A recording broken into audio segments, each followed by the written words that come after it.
মঙ্গলবার সকালে চ্যাংড়াবান্ধা বাইপাস সংলগ্ন রাজ্য সড়কের সন্নিকটে অবস্থিত A K Jain and sons private লিমিটেডের গুদামে এক বিধ্বংসী অগ্নিকাণ্ডে ব্যাপক ক্ষয়ক্ষতি হয়। পরবর্তীতে মেখলিগঞ্জ ও হলদিবাড়ি থেকে দমকল কর্মীরা ছুটে এসে আগুন নিয়ন্ত্রণে আনে।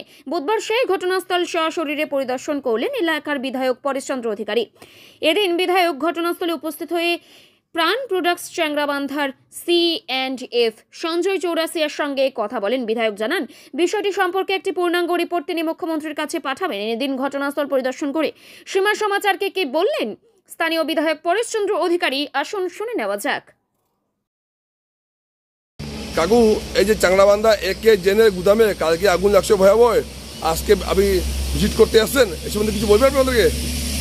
হ্যাঁ, এ.কে জৈনের যে গোডাউন, সুরক্ষিত গোডাউন, গতকাল হঠাৎ অগ্নিকাণ্ডের ফলে সকালে আমরা এই খবরটা যখন শুনতে পারি তখন সেই সময়টা আমি একটু বাইরে ছিলাম।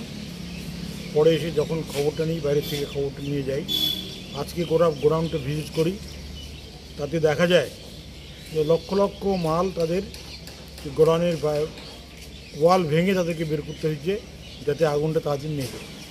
এই কারণে গোডাউনের যে অবস্থা, তাতে কতদিন যে লাগবে গোডাউন ঠিক করতে আমরা জানি না, এক্সপার্টরাই বলতে পারবেন।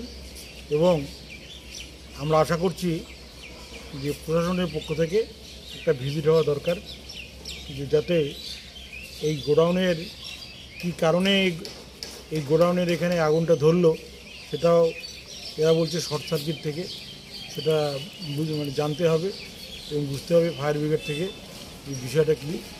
এবং আমরা পার্টিগতভাবে চেষ্টা করছি এটার একটা রিপোর্ট দেওয়ার জন্য, যাতে আমাদের এই এলাকার একটা বড় ব্যবসায়ী আজকে এরকম একটা ক্ষতি, এটা কী কারণে ঘটলো সেটাও দেখা দরকার, যাতে এই এলাকার এর সাথে বহু মানুষ কাজ করেন, যারা শ্রমজীবী মানুষ, তাদের কাজ বন্ধ হয়ে যাবে এটাও আমরা চাই না।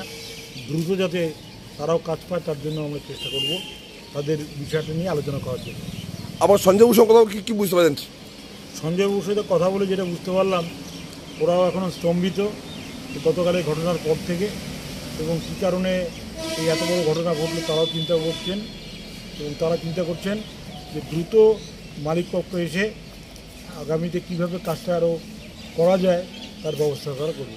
আপনি এই বিষয়টা উত্তরবঙ্গ সফরের মুখ্যমন্ত্রী আছে এবং ওনাকে বার্তা পাঠাবেন? এটা আমরা তো বললাম ইতিমধ্যেই পার্টিগতভাবে একটা রিপোর্ট জমা দেব। ধন্যবাদ।